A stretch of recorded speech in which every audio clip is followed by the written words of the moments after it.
1월 3일 토요일 새벽 무릎입니다. 2026년 첫 번째 새벽 예배입니다. 다 같이 사도신경으로 우리의 신앙 고백하면서 예배 시작하겠습니다. 전능하사 천지를 만드신 하나님 아버지를 내가 믿사오며 그 외아들 우리 주 예수 그리스도를 믿사오니 이는 성령으로 잉태하사 동정녀 마리아에게 나시고 본디오 빌라도에게 고난을 받으사 십자가에 못 박혀 죽으시고 장사한 지 사흘 만에 죽은 자 가운데서 다시 살아나시며 하늘에 오르사 전능하신 하나님 우편에 앉아 계시다가 저리로서 산 자와 죽은 자를 심판하러 오시리라. 성령을 믿사오며 거룩한 공회와 성도가 서로 교통하는 것과 죄를 사하여 주시는 것과 몸이 다시 사는 것과 영원히 사는 것을 믿사옵나이다. 아멘. 찬송 441장 찬송 드리겠습니다.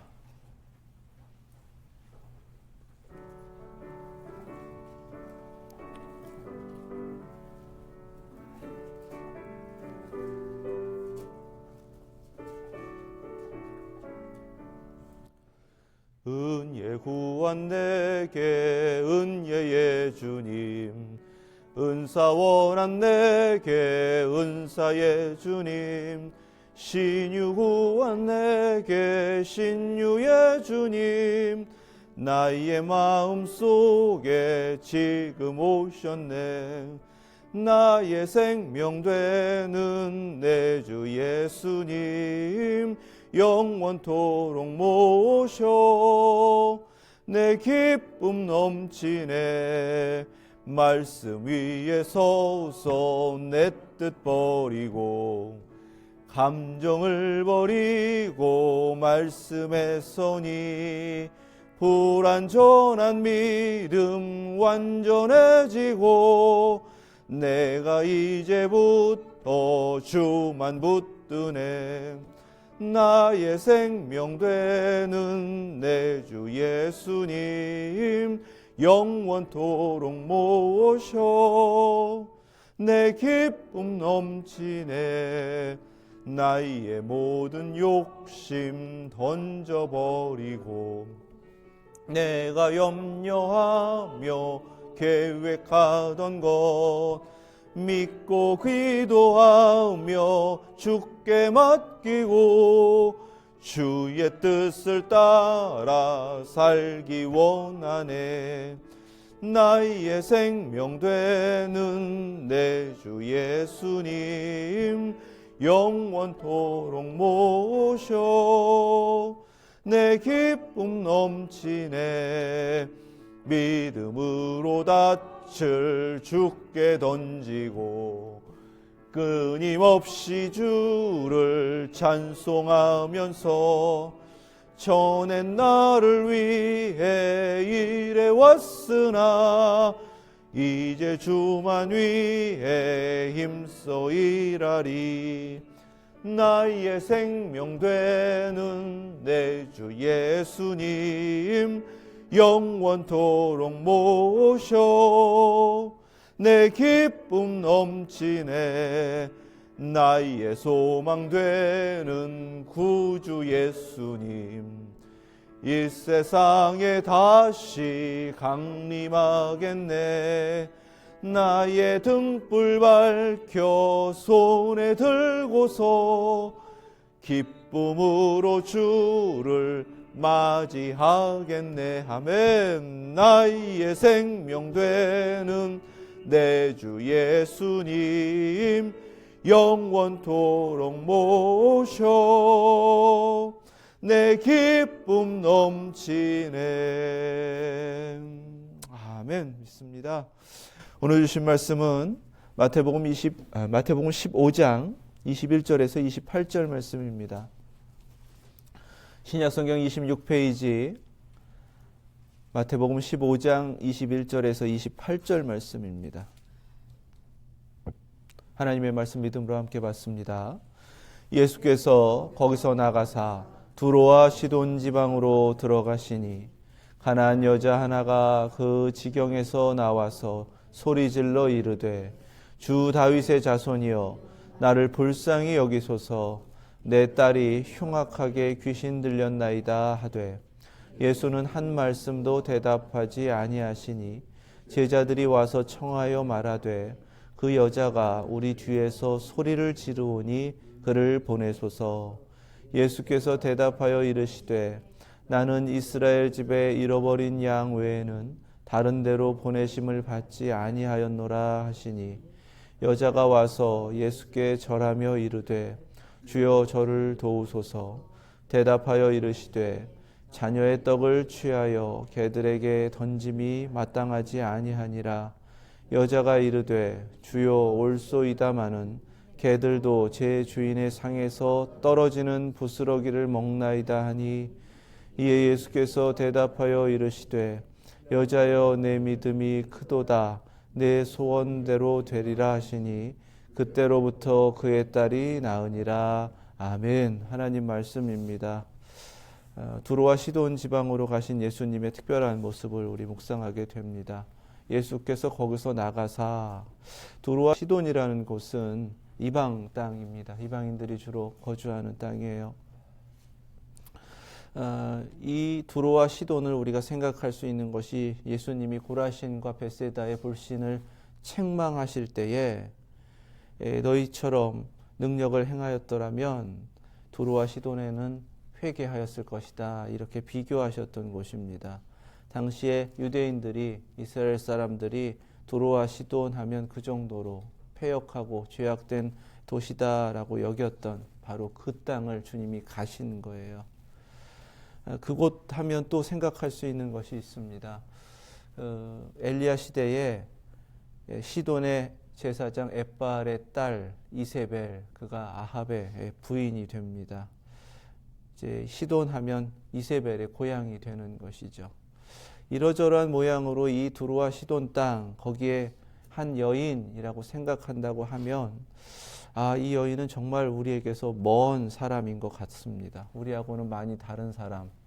두로와 시돈은 우리가 살고 있는 곳과 아주 많이 다른 곳, 이렇게 여겨져요. 그래서 이 말씀으로 많이 은혜를 받지만 마치 제3자의 입장에서 내가 이 가나안 여인에게 동화되기보다는 제3자 입장에서 주님이 이런 일도 행하셨구나 라고 보통 받아들이는 경우가 많습니다. 주님은 오늘 우리에게 이 말씀 주시면서 이 가나안 여인과 같은 믿음을 찾으신다, 이렇게 우리를 부르시고 또 우리에게 믿음을 찾고 계신다라는 사실입니다. 무엇보다도 거기서 나가사 두로와 시돈 지방으로 들어가셨다라고 할 때에 예수님이 떠나신 사람들이 바리새인과 서기관들이었다라는 것을 잊지 않아야 됩니다. 여전히 바리새적인 종교인의 모습으로 신앙생활하려고 한다면 예수님은 떠나신다라는 사실이에요.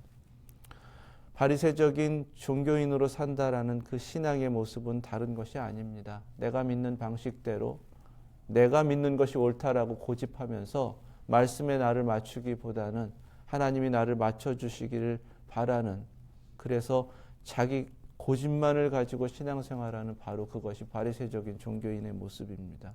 떠나신다는 거예요. 어디로 떠나시냐 하면 두로와 시돈으로 떠나신다고 말씀하시는 겁니다. 그만큼 이 말씀은 하나님께서 우리의 신앙의 아주 근본적인 모습을 다시금 깨닫게 하시고 하나님이 찾으시는 모습, 예수님이 찾아오시는 바로 신앙인의 모습을 우리에게 가르치신다. 우리 오늘 이 아침에 함께 깨닫고 결단하기를 원합니다.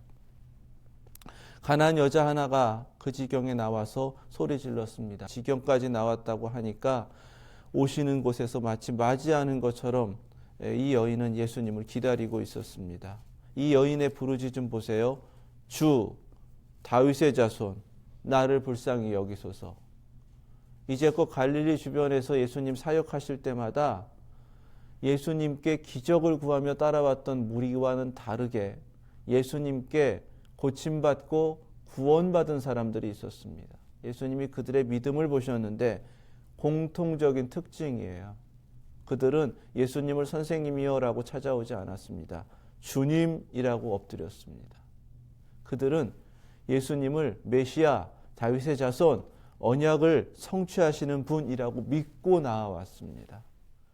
그들은 당당하게 은혜를 받을 자격이 있는 것처럼 그렇게 주님 앞에 서지 않고 항상 엎드리며 불쌍히 여겨달라고 긍휼을 구했습니다. 바로 그 긍휼의 마음을 가지시고 예수님께서 응답하실 때 고침이 있었고 치유가 있었고 또 그들이 구원을 받는 놀라운 역사가 있었습니다. 바로 그들이 가지고 있는 모습을 모두 갖춘 것이 이 여인의 부르짖음 가운데 고백되는 바로 신앙입니다. 이렇다면은 이 여인은 이미 이 모습만 보더라도 예수님께 은혜를 받겠구나라고 생각할 수가 있어요. 더더군다나 이 여인은 너무나 절박했습니다. 내 딸이 흉악하게 귀신 들렸나이다. 여인에게 딸은 자기 목숨보다도 자기의 인생보다도 더 소중한 존재입니다. 그러니까 이토록 간절함으로 애타게 주님을 찾아온 거예요. 그런데 예수님은 한 말씀도 대답하지 아니하셨습니다.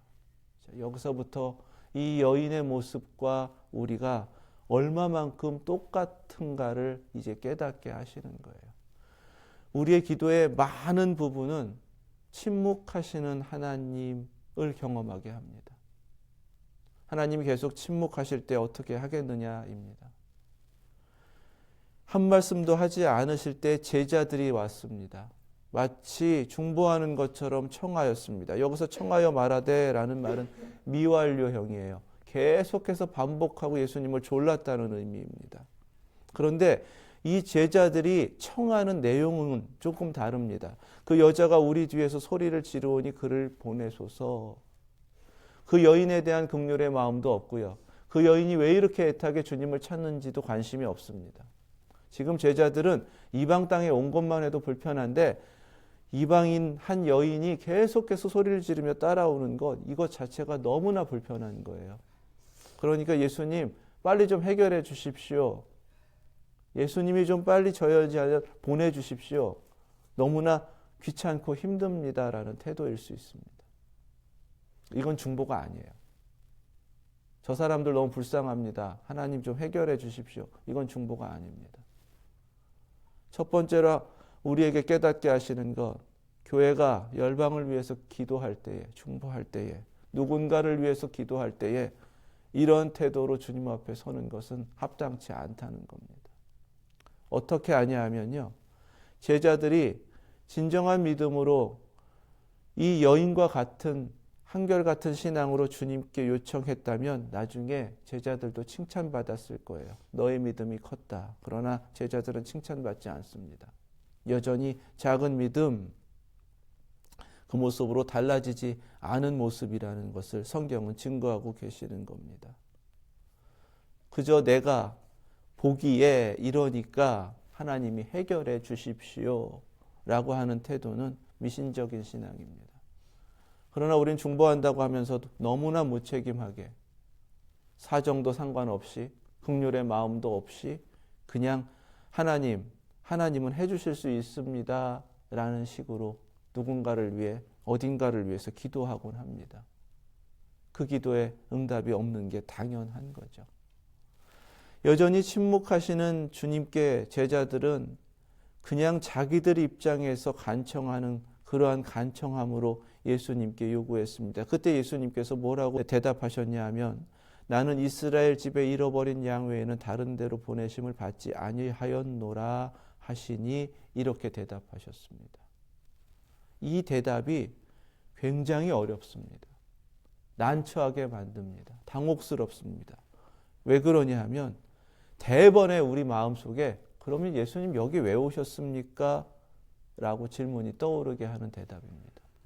이럴 거면 왜 오셨습니까? 이럴 줄 모르셨습니까? 이렇게 질문이 떠오른단 말이죠. 예수님은 지금 여전히 침묵하시다가 대답하신 그 말조차도 여인에게는 외면하고 계시는 대답입니다. 그러나 이 대답 속에는 제자들을 가르치시고 있는 것이고 지금 예수님의 진심이 무엇인지를 깨닫게 하시는 그러한 대답이라는 것을 우리가 알아야 합니다. 제자들을 보내실 때 12 제자를 보내시면서 이스라엘의 잃어버린 양 집에 먼저 가라라고 보내셨습니다. 그때 이방인 길에도 가지 말고 사마리아인에게도 가지 말라라고 하셨던 말씀이 있어요.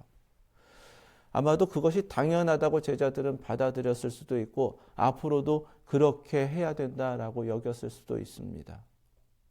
지금 예수님께 그렇게 간청하는 제자들에게 예수님이 나는 이스라엘 집에 잃어버린 양 외에는 다른 데로 보내심을 받지 아니하였노라, 현재의 모습과는 전혀 모순되는 이 대답을 하심으로 제자들에게 무엇을 깨닫게 하시는가? 오늘 우리에게 무엇을 깨닫게 하시는가? 그런데 예수님은 여기에 와 있다라는 것을 깨닫게 하시는 겁니다. 제자들이 이제껏 배워왔고 훈련받았고 예수님은 그런 분이라고 여겨왔던 바로 그 예수님이 그렇게 대답을 하세요. 그렇지? 너희들이 생각하는 것처럼 나는 이방인들을 위한 것이 아니라 이스라엘의 잃어버린 양들을 위해서 온 거잖아. 예수님 여기 왜 오셨어요? 라는 질문을 가지고 억지로 따라오는 제자들에게 그런데 내가 여기 와 있다 라고 대답하시는 겁니다. 처음 시작할 때 바리새적인 종교적 신앙을 버려야 한다고 말씀을 드렸습니다. 우리가 믿어야 하는 건 예수 그리스도입니다. 우리가 믿어야 되는 것은 기록된 말씀 그대로입니다. 내가 배우고 내가 익숙하고 내가 그렇게 믿어왔기 때문에 그럴 것이다 라고 전제해서 믿는 것은 바른 믿음이 아닙니다. 그러나 오늘날 너무나 많은 부분, 몇 가지 슬로건, 교회에서 익숙해졌고 내가 은혜 받은 그것이 전부인 것처럼 여기면서 그것만을 구하고 그래야 한다고 여기고 그렇게 교회에 와서 찾는 그러한 신앙인들을 보게 됩니다. 그것이 바리새적인 종교인의 모습이라는 거예요. 내가 달라지지 않으면 하나님의 말씀은 점점 멀어지는 겁니다. 예수님이 떠나가시는 것처럼 내가 믿는 방식만 남고 그것이 신앙이라고 여기지만 신념만 남고 정작 계셔야 하는 예수님이 나의 신앙의 한가운데 계시지 않는다는 사실입니다. 이게 바뀌어야 된다고 말씀하시는 거예요. 이제껏 따라오면서 제자들에게 가르치셨던, 그래서 당연한 것이라고 여겼던 제자들에게 그런데 나는 지금 여기 두로와 시돈 땅에 있다. 이 한 가나안 여인이 귀찮도록 조르면서 저렇게 쫓아오는 그 소리를 듣고 있다. 이렇게 보게 하시는 겁니다. 이렇게 외면하고 있는 예수님, 여자는 예수님께 왔습니다. 절했습니다. 그리고 주여 저를 도우소서라고 매달렸습니다. 주여 저를 도우소서. 이 모습은 물속에 빠져들어가던 베드로가 절박하게 주여 구원하소서라고 외쳤던 그 모습과 똑같습니다. 이방인 여인이 유대인들 남자들이 가는 길을 가로막고 절하고 있는 것, 이것은 위험천만한 일입니다. 이 여인은 그만큼 어찌 보면 자기 목숨과도 같은 딸을 고침을 받도록 하기 위하여서 이렇게 위험도 감수하면서 나오는 거예요. 지금 여인은 점점점 주님이 침묵하시고 외면하실수록 더 적극적으로 믿음을 가지고 주님만이 이 문제를 해결하실 수 있습니다. 주님만이 내 딸 살려주실 수 있습니다. 주님만이 나를 살려주실 수 있습니다. 라는 절박함으로 매달리며 나아오고 있다는 사실입니다. 이때 예수님은 더 심각하게 우리가 받아들이기 힘든 대답을 하셨습니다. 자녀의 떡을 취하여 개들에게 던짐이 마땅하지 아니하니라. 성경에서 개라고 하는 것이 얼마만큼 부정한 짐승이라는 것은 우리가 잘 압니다. 그럼 당시의 유대인들이 이방인들을 그렇게 개로 여겼는가? 그런 적은 없습니다. 어떤 특별한 랍비들이 우회적으로 그런 비슷한 가르침을 주는 것은 있지만 어떠한 가르침의 기록에도 이방인들을 개로 정의한 것은 없어요. 이것은 예수님이 굉장히 특별하게 말씀하신 거예요. 자녀와 개, 제자들이 인식하고 있었던 이스라엘의 잃어버린 양과 이방인, 그 차이를 말씀하시는 겁니다. 유대인 제자들의 입장에서는 당연하다고 여기는 바로 그 소리를 하신 겁니다. 믿는 우리에게는 당연하다라고 여기는 바로 그 말씀을 하시는 거예요. 그만큼 다르다. 너는 은혜의 대상이 아니다. 라고 여인에게 지금 아주 매정하고 냉혹하게 말씀하신 겁니다. 이 말씀을 만약에 기도하는 중에 응답받았다고 치면 어떻겠습니까? 계속해서 오랫동안 기도했어요.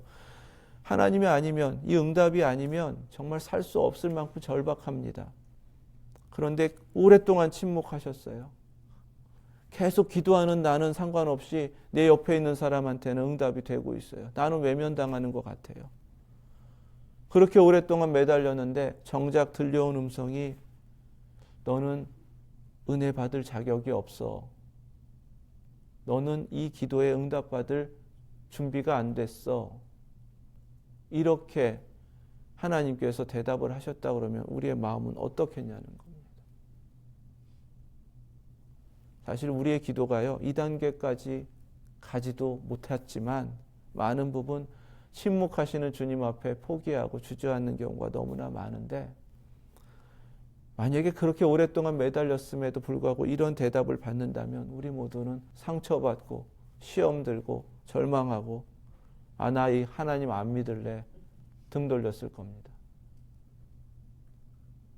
굉장히 많은 믿는다라고 시작했던 사람들이 신앙생활하다가 실망하고 등 돌리고 떠나가는 이유 중에 하나가 이런 것들입니다. 이 여자는 어떤 모습을 보였는가? 주여 올소이다마는, 주님이 옳습니다. 이것이 믿음입니다. 예수님이 옳습니다. 말씀이 옳습니다. 이것이 믿음입니다. 내가 옳습니다가 아니에요. 거기에 속으시면 안 됩니다.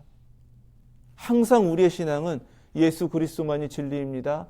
하나님만이 진리이십니다. 말씀만이 옳습니다. 이 믿음의 고백을 가지고 항상 나의 신앙을 말씀에 맞추시고 나의 살아있는 신앙을 지키셔서 예수 그리스도가 그 중심에 계심을 늘 확인하면서 고백하실 수 있기를 주님의 이름으로 축원합니다. 이 말씀 속에서 이 여인은 개들도 제 주인의 상에서 떨어지는 부스러기를 먹나이다 라고 대답했습니다. 주님이 찾으시는 믿음이 이런 믿음입니다. 자녀와 개를 그냥 구별해 버리셨어요. 하나님은 그렇게 구별하시는 분이 아니십니다. 선택한 이스라엘 백성이든 은혜를 여전히 받지 못했던 이방인이든 이제 예수 그리스도를 보내심과 동시에 모든 이들은 다 하나님의 자녀 삼으시기 위하여 구원의 대상으로 은혜를 베푸시려고 오신 것입니다.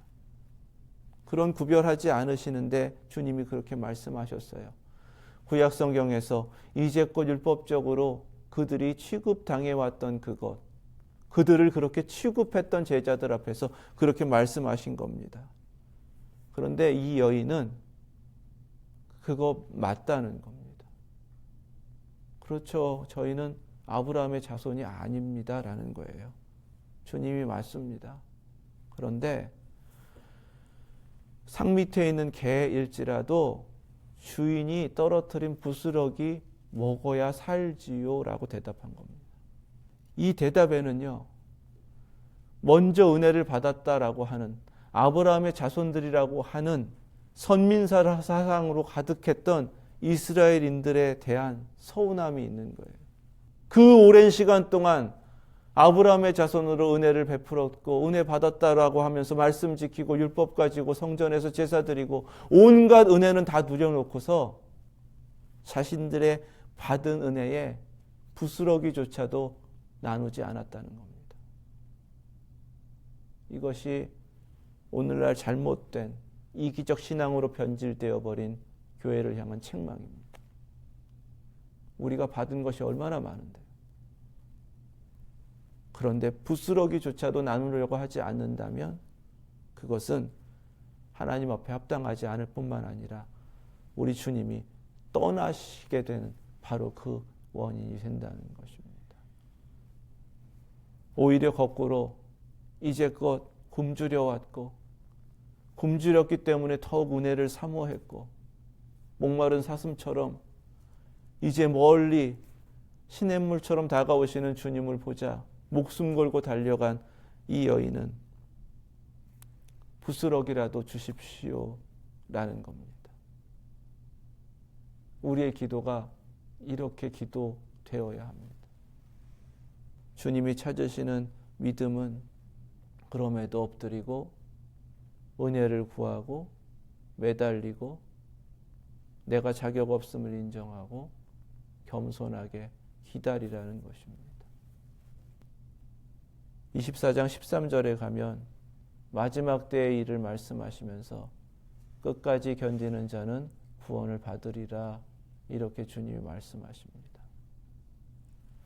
종말의 때를 살아가는 우리에게 여러 가지 견디고 이겨야 될 환난과 어려움과 시험이 있습니다. 우리 모두에게 주님께서 이 여인과 같이 떨어지는 부스러기라도 만족할 수 있는가? 라고 물으시고 그렇게 대답하기를 원하십니다. 저에게 깨닫게 하신 게 그거예요. 절박함이 없었더라고요. 절박함이 없었던 거예요. 주님이 그것을 기다리고 계시는 겁니다. 우리 교회에. 우리가 이 아침에 첫 번째 토요일 새벽 기도잖아요. 하나님께서 우리에게 큰 믿음 찾으십니다. 받은 은혜가 있으면 나누라고요. 작은 부스러기라도 하나님 주신 은혜라면 그것을 감사하게 받을 수 있는 준비가 되어야 한다는 것입니다. 그 믿음을 찾고 계시는 것입니다. 누구에게도 어디에서도 말씀하시지 않은 칭찬이 여자여 내 믿음이 크도다 내 소원대로 되리라 선포되는 이 말씀이 올 한 해 우리 교회에게 큰 소리로 들려오실 수 있기를 주님의 이름으로 축원합니다. 그때로부터 그 딸이 나으니라. 하나님의 역사는요, 하나님이 딱 시작하는 그 순간부터 이루어지는 것입니다. 기다림이 필요하다면 하나님 기다리시기 때문에 우리도 기다릴 수 있어야 합니다. 견뎌야 한다면 끝까지 견뎌야 구원이 있는 것입니다. 지난 한 해 동안에 힘겨웠던 시간들이 있다면 그것도 다 하나님의 뜻이 있는 것입니다. 우리가 더욱더 주변을 돌보고 은혜를 나누고 하나님이 이루실 내일을 소망하면서 올 한 해 하나님께서 우리를 여전히 붙들고 계신다라는 확신 속에 이 여인처럼요. 주여 다윗의 자손이여 나를 불쌍히 여기소서. 이 간절함과 절박함 가지고 주님 앞에 매달리시고 주님이 어떻게 응답하시던 우리는 응답하시는 주님 끝까지 바라보시면서 끝내는 주님의 이루시는 놀라운 역사를 함께 이뤄가는 2026년 되실 수 있길 주님의 이름으로 축원합니다. 기도하겠습니다. 거룩하신 하나님, 저희가 지난 한 해 간절히 구했던 것은 만민이 기도하는 집이라 하신 아버지의 집을 구했습니다. 지금도 마찬가지고 그렇게 저희들이 함께 예배드리고 함께 기도하고 말씀 나누는 아버지의 집을 구합니다. 그러한 예배 초소를 허락하셔서 주님 앞에 참된 신앙으로 세워지고 그 믿음을 유산으로 남기는 웨스트엔드 예수제자교회 되게 하여 주시옵소서. 받은 은혜를 잊지 않게 하시고 그 은혜를 나누는 발걸음이 멈춰지지 않게 하시며 그 큰 은혜를 받았음에도 주변을 돌아보지 않고 잃어버린 영혼들을 찾지 않는 게으름이 아니라 작은 것이라도 하나님 앞에 받은 것이 크기에 나누고 베풀며 복음을 증거하여 영혼을 구원하는 그 거룩한 사명 이루어가게 하여 주시옵소서. 저희는 그 많은 은혜를 받았지만 여전히 작은 부스러기 은혜라도 주님 주시는 것이라면 받음으로 감사하고 감격하고 그 은혜로 살고 충만하고 만족하며 주님께 영광 돌리는 바로 그 믿음으로 흔들리지 않길 원합니다. 여인과 같은 믿음으로 주 앞에 엎드리게 하시고 끝까지 주님께만 매달리게 하시고 주님이 전부인 바로 그 믿음으로 올 한 해도 살아내는 저희들, 주님이 기뻐하시는 바로 그 믿음의 사람들 다 되게 하여 주시옵소서.